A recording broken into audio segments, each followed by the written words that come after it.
Well, it's now 48 hours since the report started to come in of what seems to have been a terrible atrocity near Damascus, including the use of chemical weapons.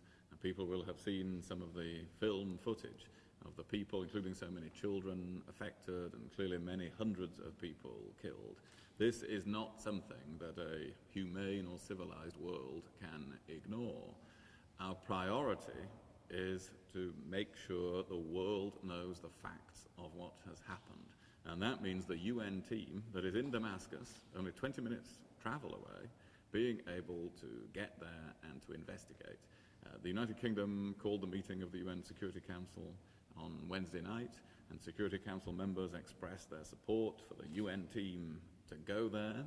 They haven't yet been able to, and already it seems the Assad regime has something to hide. Why else have they not allowed the UN team to go there?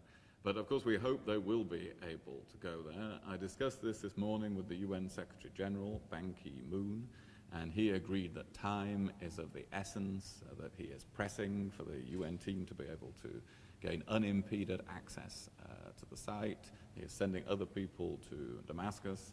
So I said he had our strong support in that, and that Britain will help in any way that we can with that. And I'm encouraging other countries to support this too. I hope to speak to the Russian Foreign Minister later today. I've discussed it with Secretary Kerry of the United States last night, and with many other countries, including the Turkish Foreign Minister who was here yesterday, and the Qatari Foreign Minister who will be here today.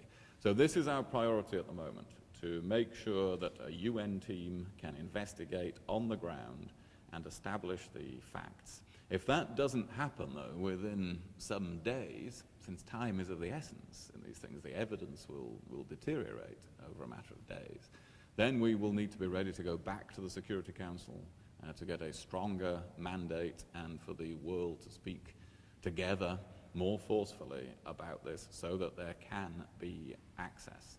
So this is what we are focused on, and we're working with countries all over the world to try to bring this about and to try to establish the truth to the satisfaction of the world about what is clearly a terrible atrocity.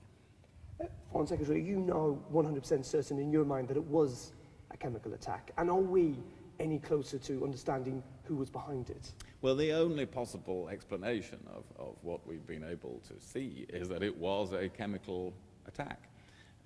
Clearly many hundreds of people have been killed. Some of the estimates are well over 1,000. There is no other plausible explanation for casualties so intense in such a small area on this scale. Now, I know that some people in the world would like to say this is some kind of conspiracy brought about by the opposition in Syria. I think the chances of that are vanishingly small. And so we do believe that this is a chemical attack by the Assad regime on a large scale. But we would like the United Nations to be able to assess that, so that for those who don't believe that, for those who doubt that, the evidence can be gathered. But that is certainly our opinion. If the Assad regime is behind this, don't you agree then with the French Foreign Ministry, and that actually the reaction needs to be by force? And if so, I mean, are there contingency plans in place for that possibility?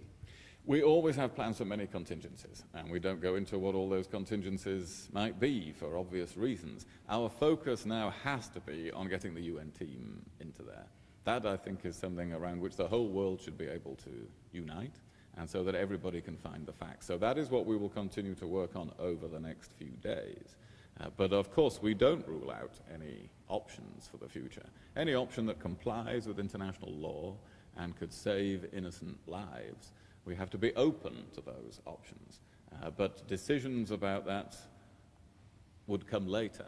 Now we have to establish the facts.